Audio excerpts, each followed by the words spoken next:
गडिंग्लज तालुक्यातील 88 गावात जलजीवन मिशनची कामे सुरू असून या कामांचा आढावा घेण्यासाठी आज गडिंग्लज प्रांताधिकारी कार्यालयात प्रांताधिकारी एकनाथ काळबांडे यांच्या प्रमुख उपस्थितीत सर्व शासकीय अधिकाऱ्यांच्या हजेरीत शिवसेना ठाकरे पक्षाच्या वतीने संयुक्त बैठकीचे आयोजन केले होते। या बैठकीसाठी शिवसेना ठाकरे पक्षाच्या वतीने जिल्हा प्रमुख सुनील शिंदे, तालुका प्रमुख अजित खोत, दिलीप माने, वसंत नाईक आदी पदाधिकारी हजर होते। या बैठकीमध्ये उपस्थित असलेल्या शासकीय पदाधिकाऱ्यांनी सुरू असलेल्या कामांच्या सद्यस्थितीची माहिती दिली। यावर संतप्त झालेल्या ठाकरे पक्षाच्या पदाधिकाऱ्यांनी अधिकाऱ्यांच्यावर प्रश्नांची सरबत्ती करत त्या योजनेत भ्रष्टाचार झाल्याचा आरोप केला। तसेच एकाच ठेकेदाराला तब्बल 13 कामे दिल्याची गंभीर बाब प्रशासनाच्या निदर्शनास आणून दिली। एकूणच नागरिकांच्या जीवनाशी निगडीत असलेला महत्त्वाचा प्रश्न ठाकरे सेनेने हातात घेतल्याने पदाधिकाऱ्यांचे सर्वत्र कौतुक होत आहे।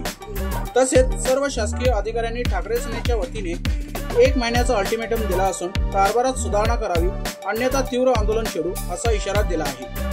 त्यावेळी सगळं बघितलं जाते ना, 100% पूर्ण झाले म्हणताय तुम्ही आणि आता नाही 100% पूर्ण नाही झालं। त्यांच्या कामापेक्षा मी काय म्हणाले साहेब माहिती का, तुम्ही काय करा, ही जलजीवन योजना ज्या वेळेला केंद्राने राबवायचं ठरवलं त्यावेळेला महाराष्ट्र शासनाचं पाणी पुरवठा मंत्री गुलाबराव पाटील होते। त्यावेळेला ही योजना तुमच्याकडे कार्यान्वित करण्यासाठी तुमच्या अभियंत्यांच्याकडे आली जिल्हा परिषद। त्यानंतर प्रोसेस सगळे आम्हाला जरा सविस्तर सांगा। त्याच्यामध्ये सरपंचांचा हस्तक्षेप नाही आहे। तुम्ही जिओ टॅगिंग ज्यावेळेला केलं त्यावेळेला त्यांची टेंडर कोणाला दिली, काय केली, हे तुमच्या लेवलला मुख्य कार्यकारी अधिकाऱ्यांच्या अध्यक्षतेखाली झालं। तर आम्हाला पूर्ण सविस्तर माहिती द्या की ही टेंडर कशी झाली, कशा पद्धतीने झाली आणि त्याचे ठेकेदार कोण नेमले गेले, त्याच्या त्यांना दिलेले परवाने त्यांच्याकडे किती लायसन रकमेचे आहेत।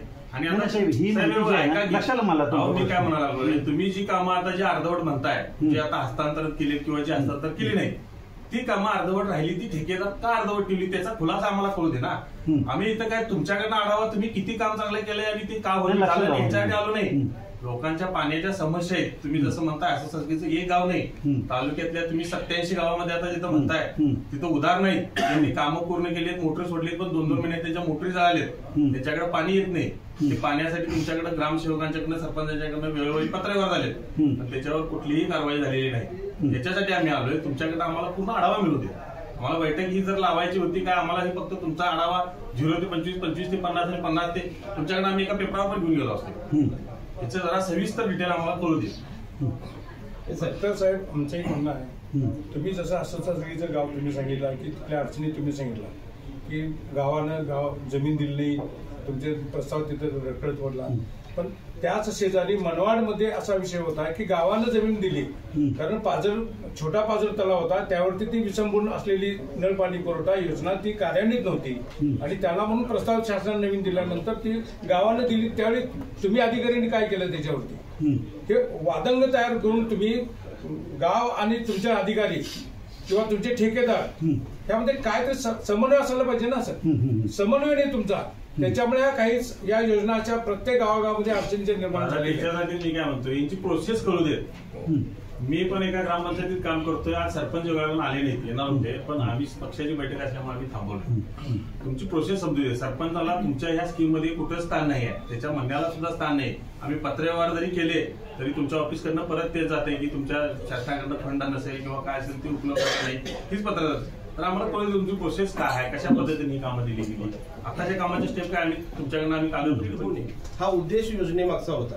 तुम्ही आता 0 ते 25, 26 ते 50, 50 ते 75 आणि 75 ते 99 प्रति गेलाय, पण त्या प्रोसेसमध्ये आज सुद्धा प्रत्येक गावामध्ये गढूळ पाणी वापरलं जाते। फिल्टर हाऊस तुमचे तयार नाही, वापरलेल्या कामाची कुठली क्वालिटी जी आहे अजून सुरू नाही, तोपर्यंत तुमच्या टेस्टिंगच्या आधीच पायपा फुटायला सुरू झाले आणि बऱ्याचशा गावांच्या मध्ये जर काही पाणी मिळालं नसेल, 2024ला पूर्तता करायची होती, एवढे दिवस पाणी चांगलं मिळावं म्हणून शासन खर्च केले आमच्या खिशातलं, आणि ती योजना जर काही कार्यान्वित होत नसेल तर त्याला जबाबदार कोण आहे, ह्याच्यासाठी आम्ही साहेबांना बैठक लावायला सांगितली होती। त्यामुळे तुम्ही आढावा किंवा कागद आम्हाला नकोय। मगाशी आमच्या तालुका प्रमुखांनी जसं सांगितलं तसं त्या योजना ज्या ठेकेदारांच्यामुळे राहिलेल्या असतील, तुम्ही रस्ते कुठून ठेवलेत, आज चिखलची एवढी अवस्था झाली की कुठल्याही पायवाटी सारखे रस्ते तयार झाले तुमचे, बरोबर सेंटर मधनं ते केले, ती जबाबदारी कुणाकडे होती। त्यामुळे त्या दृष्टिकोनातून तुम्ही काम काय केले, आणि त्यापेक्षा महत्वाचं की तुम्ही बिलिंग केलेलं आहे आधीच, म्हणजे त्यांची कुठल्याही पूर्तता व्हायच्या आधी बिलं तेवढी मात्र ताबडतोब काही जणांचे निघाले, काही जणांचे आता द्यायला तुमच्याकडे पैसे नाही आहेत, ही तक्रार त्या ठेकेदारांची आहे। त्या अनुषंगानं तुम्ही आता गडिंग्लज मधल्या जेवढ्या 87 गावची जी पाणी पुरवठ्याची आहे त्या किती दिवसामध्ये पूर्तता होणार आणि ह्यांनी मगाशी जसं विचारली काय प्रोसेस राबवली ती आम्हाला माहिती पहिला कळाली तुमच्या 0 ते 25च्या पुढच्या ठीक आहे. किती टप्प्यामध्ये हां 26 ते 50 मध्ये आपली 13 कामं आहेत सर आणि 51 ते 75 मध्ये 37 कामं आहेत, 76 ते 99 मध्ये 22 कामं आहेत आणि 100% कंप्लीट झालेली आपली 14 कामं आहेत. त्या 14 कामांपैकी 8 कामं आपण ग्रामपंचायतीला हस्तांतरण केली आणि 6 कामांचं आपली गावसभा किंवा इतर गोष्टींमुळे आपल्या हस्तांतरण टिप्पणी प्राप्त झाली नाही, पण ती पण यथोचित आपल्याला मिळून जाईल. आपल्याला अडचण जी आहे जलजीवन मिशनमध्ये तर 2 विषय त्याच्यामध्ये होते. गायरांचे विषय होते. त्या गायरांचे विषय जे होते ते आपण आता सन्मान्य प्रांत साहेबांना गायरांचे अधिकार दिलेले आहेत. केवळ एकमेव आपला प्रस्ताव राहिला होता तो हडलगेचा, तो पण साहेब आता करून देतील. आणि त्यांचा कसा रिस्पॉन्स होता? बैठकीला कोण कोण उपस्थित होते? आज बैठकीमध्ये माननीय प्रांताधिकारी यांच्या उपस्थितीत जल जीवन मिशन संदर्भात आम्ही त्यांना एक पत्र दिलं होतं की संबंधित गडिंग्लज तालुक्यामध्ये किती गावामध्ये ही योजना राबवली गेली आणि ह्या योजनेचा कामाचा आढावा घेण्यासाठी म्हणून आज ही बैठक होती. यामध्ये पंचायत समितीचे सर्व पाणीपुरवठ्याचे इंजिनियर सर्व अधिकारी उपस्थित होते.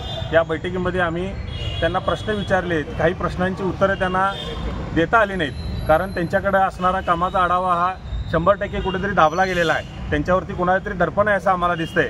यामध्ये 87 गावामध्ये जी जलजीवनची योजना राबवली गेली या 87 गावामध्ये एका ठेकेदाराच्या नावे 13 कामं गेलेलं आम्हाला जिथं मोठं गांभीर्याने ही गोष्ट आहे. 13 कामं एका ठेकेदाराच्या नावावर जर देत असतील तर प्रशासनाकडे माणसं नाहीत का? आणि ती 13 कामं जर असतील त्याच गावामध्ये किमान 70% कामं अर्धवट आहेत. मग याच्यावरती तुम्ही काय कारवाई करणार आहे? हे येणारा एक महिन्यात आम्ही त्यांना मुदत दिलेली आहे, त्यांना डेडलाईन दिलेली आहे आणि ह्या योजनेमध्ये जी कामं 95% 99% पूर्ण आहेत त्या ठिकाणी सुद्धा काळं पाणी येतं आहे. अजूनही त्या पाण्याची स्वच्छता नाही. ते पाणी हर घर जल आणि हर घर नल ही योजना जी केंद्राची राबवली गेली हे पैसे शासनाचे, महाराष्ट्र शासनाचे, तुमच्या आमच्या खिशातले टॅक्सचे जाणारे पैसे, ही कुणाच्या खिशातली मालमत्ता नाही.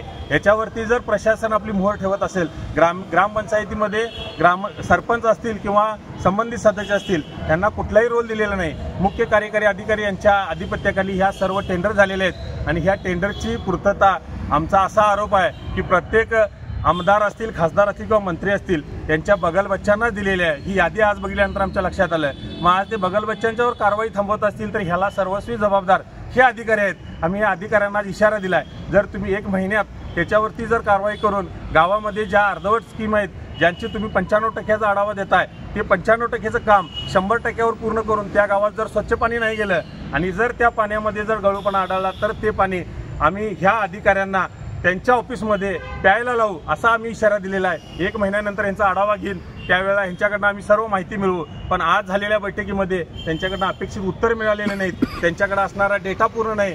त्यांनी कॉन्ट्रॅक्टरांना कशा पद्धतीनं पोचले हे सर्व त्या तुमच्या मीडियाच्या माध्यमातून आज जाईलच. आणि आम्ही आज ह्या कॉन्ट्रॅक्टरांना आणि सर्व ह्या संबंधित अधिकाऱ्यांना एवढाच इशारा देतो, काम करत असताना प्रशासनाच्या पगारावर जर तुम्ही राहत असाल तर प्रशासनाशी आणि जनतेशी तुमची नाळ राहिली पाहिजेत.